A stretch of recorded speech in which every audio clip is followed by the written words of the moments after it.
శ్రీ సచ్చిదానంద సద్గురు నాంపల్లి బాబా Maharaj key జై.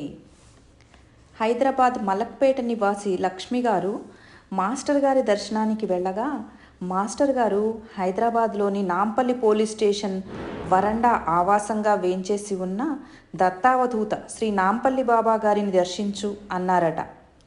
1987 November నెలలో మొదటిసారిగా బాబాగారిని దర్శించగానే వీరికి ఏమంత తొందర అని బాబాగారి వాణి వినిపించిందట. అది మొదలు వీరికి వీరి భర్తగారికి కూడా బాబాగారి వాణి సాన్నిధ్యంలోనూ బాబాగారి పరోక్షంలో కూడా అనేకసార్లు వినిపిస్తుండేదట. బాబాగారి స్వప్న దర్శనమిచ్చి ఈమెతో 8,000 రూపాయలు దొరుకుతాయిలే అన్నారట. అప్పట్లో ఈమె భర్త సస్పెన్షన్లో ఉండడం వల్ల వచ్చే ఆదాయం చాలక చాలా గడ్డు పరిస్థితిలో ఉన్నారట.